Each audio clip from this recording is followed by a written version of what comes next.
Strong Island, New York. Tommy D, the one and only, the nonprofit sector connector, coming at you with another episode of Long Island Changemakers, my island, where I hail from, where I always say I've barely left here for more than 7 days in a row. So I know a bit about the island. You know, it's a big old place. It's a long place, but small communities, small connections, small relationships, right? But I tell you this is actually Long Island Changers New York City edition. My friend Gamal is here with me from Avenues for Justice, and I'm excited because, you know, this will be like really the first time we've had an organization that is New York City focused, and certainly focused on the 5 boroughs, on this little program I call Long Island Changemakers. So, you know, without having to make a whole nother show called New York City Changemakers with Tommy D, I figured we just call it New York City edition, right? And maybe even I'll get, like, if I have somebody coming in specifically about Queens, we're going to call it like Queens edition. We'll go Manhattan edition. But as far as you're concerned, I know your organization serves the 5 boroughs, so we're just going to call shout out the whole city. So, you know, you and I met a number of years ago, and we met when Avenues for Justice was a finalist in the New York City Imagine Awards, and Angel Rodriguez, the founder and former executive director CEO, was also a finalist in the New York City Imagine Awards in the Leadership Excellence category. So you and I have become friendly over the years. I always try my best to keep in touch and watch what's going on with Avenues for Justice, because I feel that what your organization does is so important for young people who have been justice involved, who have gotten themselves in a position. I mean, not going to go into details, but when I was a younger person, you know, I got myself in a situation, and it didn't become such a big situation. And maybe it's because of where I grew up and maybe some of the connections and relationships I had, but that's not the same for everybody. Everybody doesn't have those same relationships and things. So why don't we start, come on, with Avenues for Justice as a whole, really what your organization is about, and then we'll just kind of go back and forth. Well, first of all, I just want to thank you, Tommy, for having me come out here. It's exciting to visit Strong Island, as you mentioned. I like that to was call great, it that. Thank you. Which is great. But Avenues for Justice has been around for over 46 years. We work with young people between the ages of 13 to 24. Okay. When they first started out, for the first 35 years, it was strictly just Manhattan. And what they do, and what we do as an organization, is we help young people who are justice impacted by providing court advocates and providing the court system a means of a program that the young people can benefit from. Mm-hmm. And so some of the programming that we do is a higher up program that gives our young people opportunity to get job ready. Job ready, okay. And so such skills as digital literacy, job readiness as far as interviewing, being able to do a cover letter, mock interviews, as it was mentioned before. These are avenues that our young people get opportunities to do. And then we have an internship program that we go out to various community-based businesses that need help, and we provide people, our young people, to go in there, work with them, and thus we pay. So Avenues for Justice, so you have a partner company that would say, okay, I want to hire some of the folks that work with you that have been trained and become an intern for my company, for example. Correct. And then Avenues for Justice actually pays and compensates these individuals. So the individual gets work readiness, job training. The company gets the benefit of a young person who can now impact their company, their business, maybe even their nonprofit. Correct. And the company isn't paying for that. Correct. That's correct. Yeah. They're providing that job experience that young person might need. Yeah. And so thus, from there, we're able to have a job developer look for them as far as getting employment. Yeah. And they've been quite successful in doing that. Yeah. So that's one avenue that we help as far as programming is concerned. We're really concerned on employment, mental health, and education. Mental health.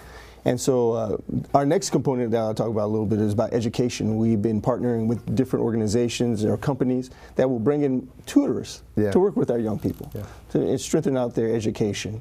And then mental health, that's a key component. Tell me about that. That's so important to me, so I want to hear more. So what we found, particularly after the pandemic, that our young people really know that the stigma of mental health is not as bad anymore, but they need therapy.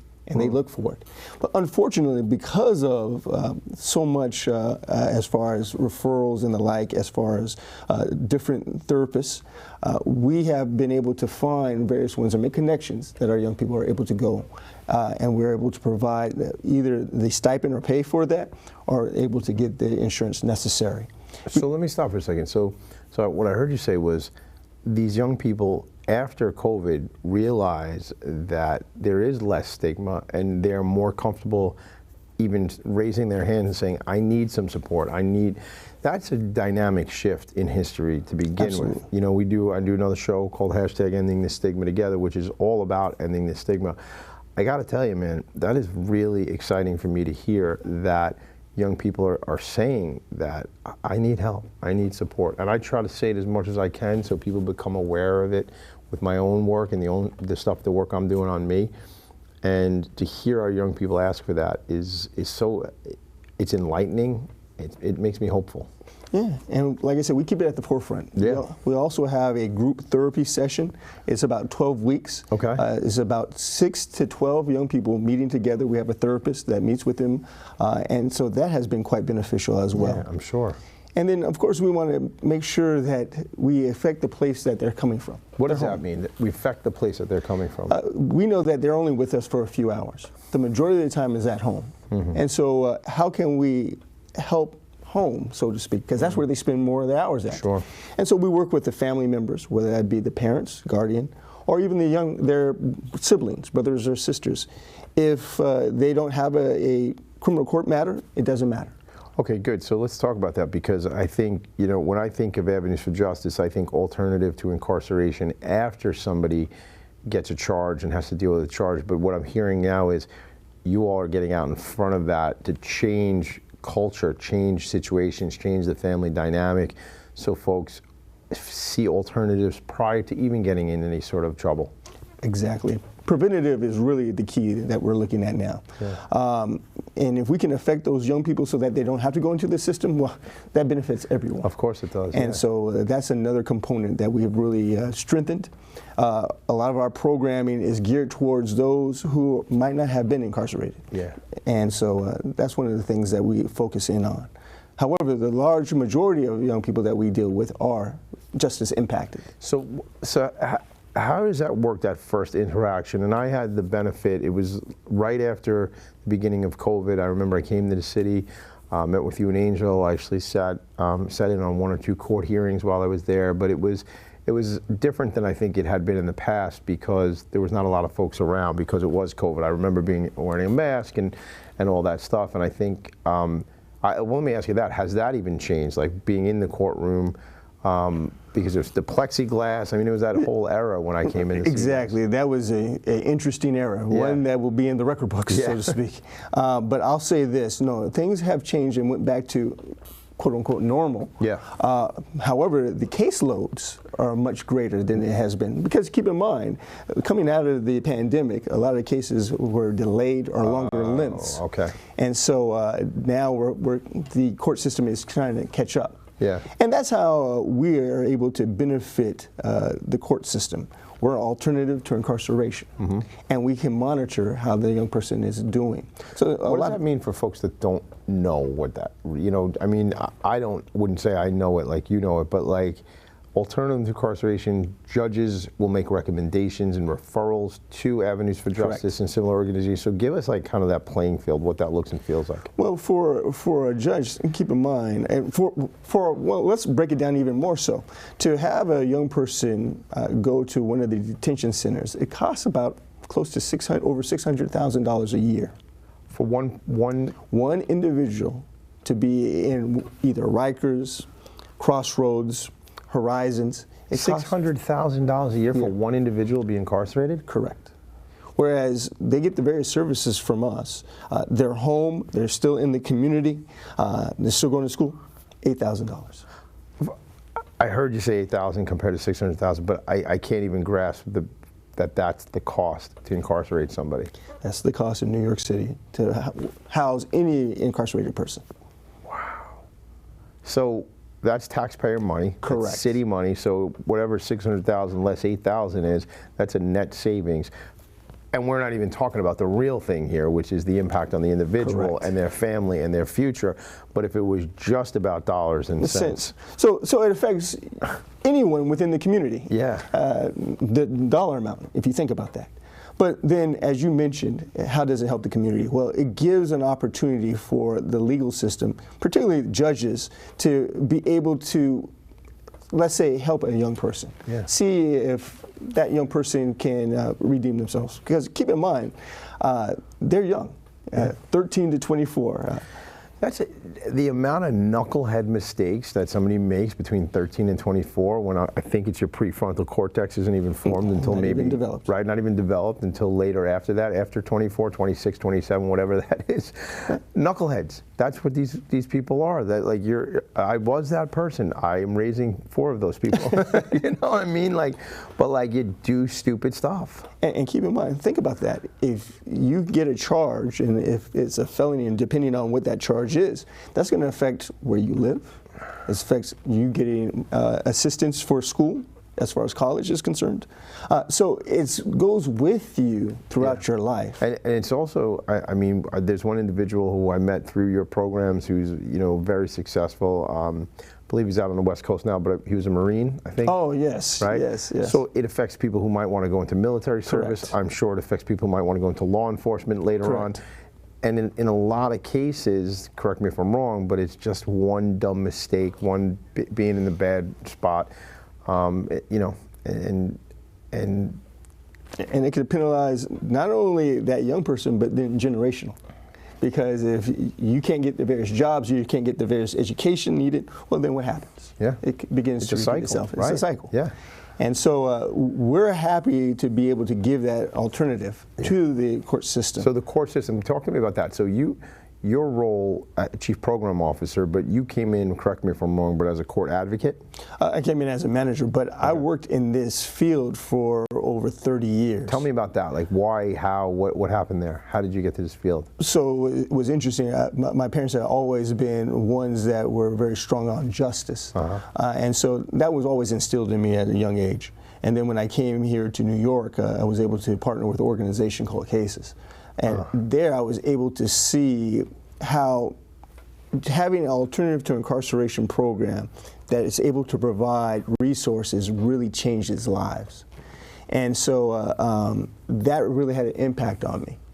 And then you began to learn the nuances as far as running a nonprofit, some of the things as far as budgets are concerned and grants. This was able to be instilled in me, and thus able to go to avenues for justice and help it grow.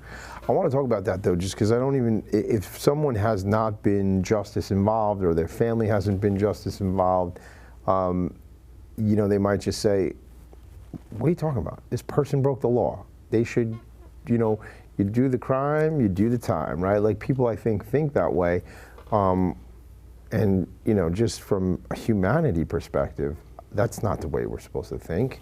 It's like there's more extenuating, there's a story here, the extenuating circumstances. So I've always, when I've thought about you all at Avenues for Justice and I tell the story, I always think that's exactly what it is telling a story. I feel like Angel in the past and you and your team get to go in and tell the story about the full situation, not this kid did this charge, but what actually, who is this child, this young person, right? Tell me about that. You know, it's interesting that you picked that up, and that's one of the key parts, I think, of our program, is that a lot of times our criminal justice system is overburdened. And so a lot of our defense attorneys, they just can't keep up. Well, it's another number. Yeah, it's another number. It's our job to humanize that young person. Thank you, yes. And it's our job to also tell, well, this is the situations. And this is the game plan that we would like to work with. Right. And so not only what we're going to do, but here's what happened that you're not seeing. Correct. Right? That you can't see because you got a caseload that's this long. So talk to me about that. Give me like an example or a story. Well, like I said, what we try to do is help the families. There's been situations where young people have been out of school for quite some time. The reason being is they're taking care of their siblings. Right. And because of economic constraints, certain things are committed. Not saying that is right or wrong, but it happens. But it was a decision that was made. Right. And if you are trying to get a job and you're saying, well, you don't have job experience, so we can't hire you. If you don't have this or that, well, then certain things. I got to go get money. And so what we try to do then is, yes, you committed that crime. We address that. And they have that mandate over their head. So if they, as you mentioned, are a knucklehead, do not want to do it, well, that's still there. So, okay, let's stop there. So the alternative is we're going to go into this program. We're going to stay inside the lines, whatever the team at Avenues for Justice tells me, the programs, whatever but if I step out and don't stay in, well, then there's still the original thing, not Correct. the alternative. Correct. And so that's always there. And so a lot of times a young person is with us about a year and a half for the mandate. And that gives the judge the opportunity to see their progress.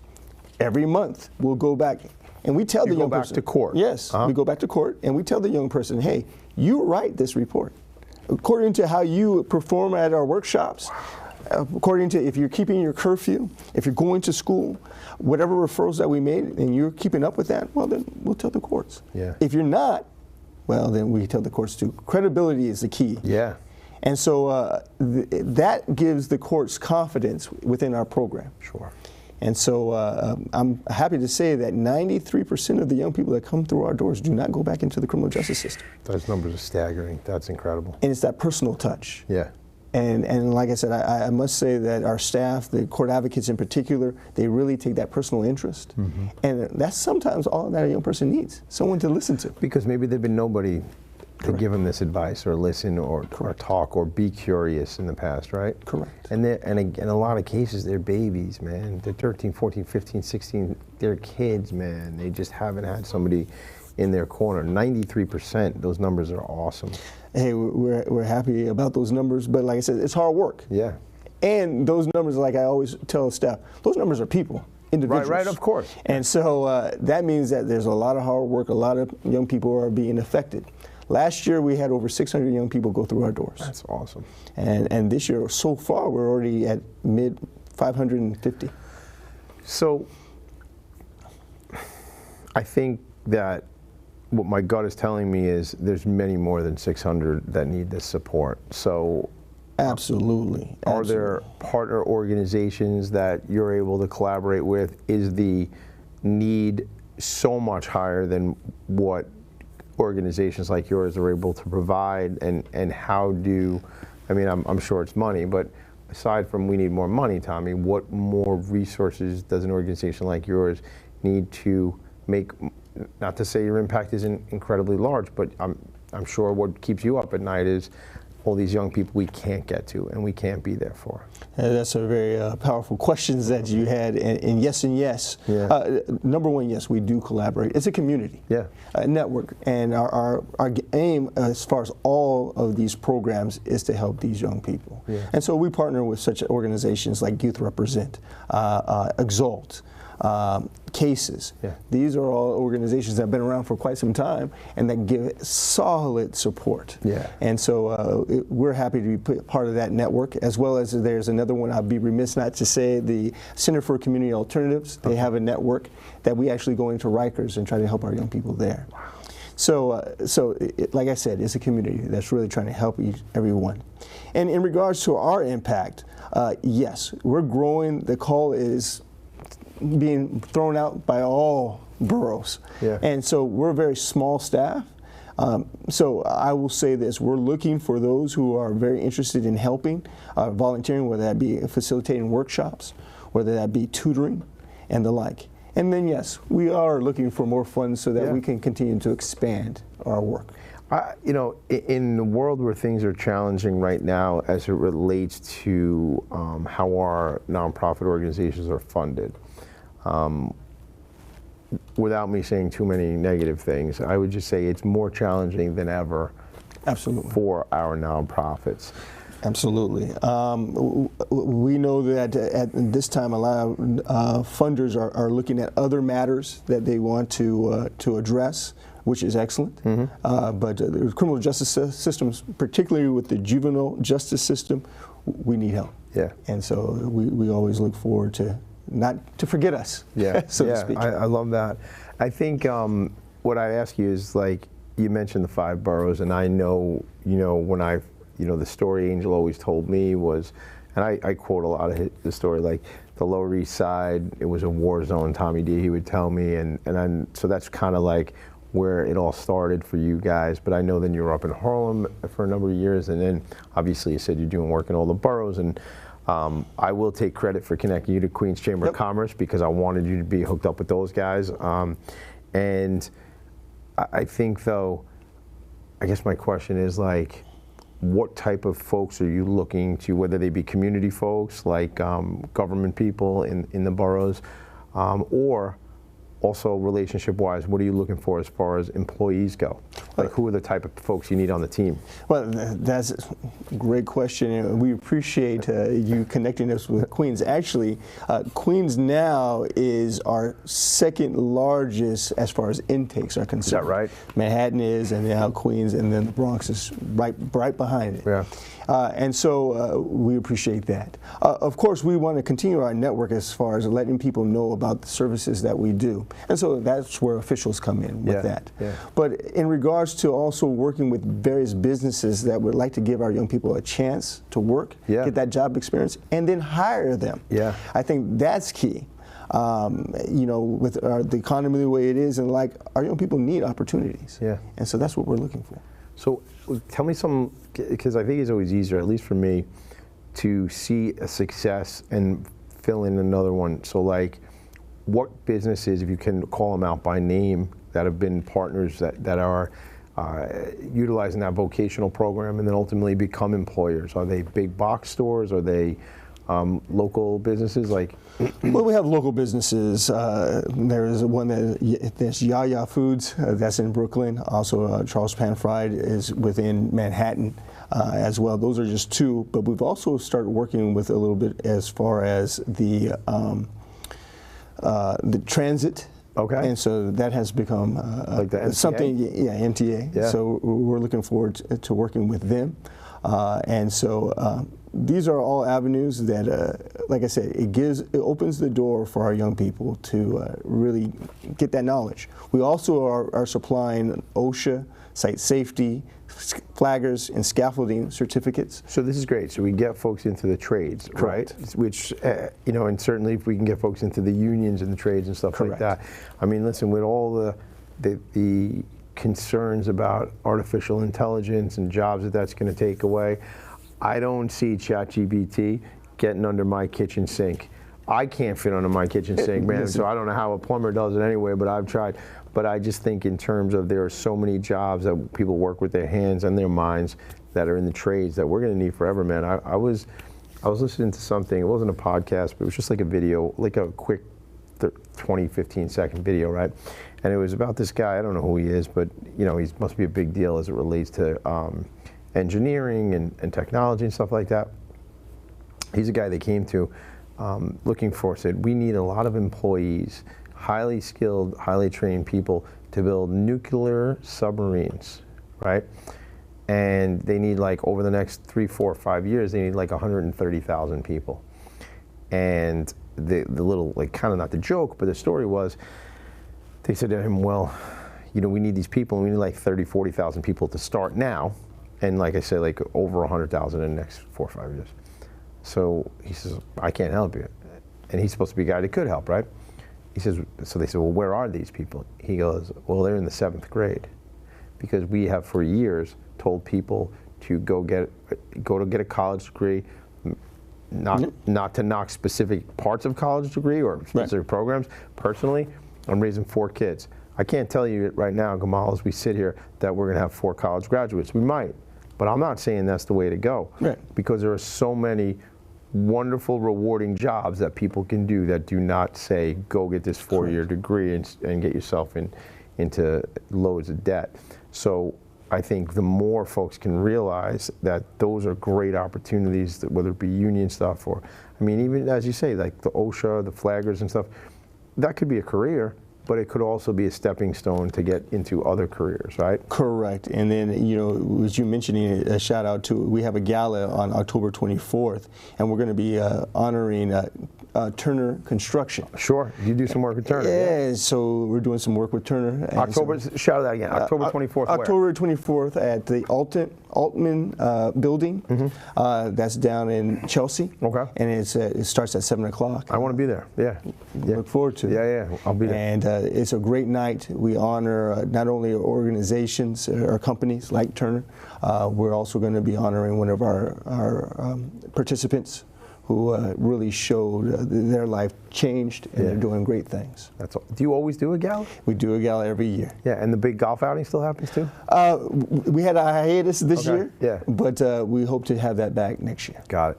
So when you think about the vision, Gamal Willis' vision for this organization, the impact, how big can you get? We can go as big as we can be effective. And now, what does that mean? Yeah. We have a very small staff. We only have 6 court advocates. And so they're in the boroughs. But if we had more court advocates, why our impact would be endless. What does that skill set look like for a court advocate? What is that training? Is that training that Avenues for Justice can give, or is there a designation somebody can get? It's a training that Avenues for Justice can give, but there's some key components that we want. First of all, you're working with the criminal justice system, so you should know the law. Also, too, you're working with people, and it's different types of people. You're in a court setting, but you're also in settings in people's homes, talking to parents and siblings. You're working with that young person that you have to relate to them at some avenue. So there's a lot of hats that you have to do. And so we look for people who are flexible in that regards. Yeah. You have open roles for that right now? At the moment, no. Okay. But next year, we hope to have some more. And if more funding comes, we can get more court advocates. Yeah. See, you know, when we talk about funding, and you know, I'm in the process of kind of finalizing this online community for nonprofit leaders to partner up, and I've been several meetings the last like week or so, and a lot of the conversations have been coming up with the folks that I've been talking to about this, meaning these are leaders of nonprofit organizations. A big thing they keep talking about is collaboration as it comes to getting grants, and where you might have a program and I might have a program, and they're complementary, they don't conflict, but maybe we can write a grant together. Have you seen a lot of that? Well, in the past it was not quite a bit, but these days now, a lot of programs are starting to see how they can really join together and do such things. Like, for instance, for ourselves, we're devising a gun violence program. Okay. And with that, we're using someone that is coming from another organization. And so us together, we hopefully can have a bigger impact within the city, because that's something that's affecting all of us. Yeah. And so with that being said, then that also too can look to various grants together. Yeah. Yeah, and I think that's kind of, you know, fortunately or unfortunately, I think it's going to have to continue to be a focus for us to find ways to collaborate, because I think the funders want to see that. And when there's overlap and that stuff, I think we're stronger together, you know? Absolutely. Like I said, once again, it's a community, particularly in this field, is small. And so everyone has the best intentions, and so we should definitely collaborate, and we do. We have strong networks. Yeah, I want to get deeper into that network with you next time we hang out. I'd love to come to some events, because if I could somehow be a way that folks are more aware of what's going on in this important work, well, then I'm doing my job. Excellent, but you're always doing your job, networking everyone. Thank you, man. But I thank appreciate you being here, man. I appreciate you so much. We'll get you back in. We'll do this again. We'll talk more about what's happening, all right? Appreciate it, Tom. All right, thanks so much, Gamal. That's what I do, man. I hang out with important work here on Long Island and outside of Long Island, and the show's called Long Island Changemakers. I am Tommy D, the nonprofit sector connector. This has been another In Focus production. Make it a great day. I'll see you guys soon. Bye.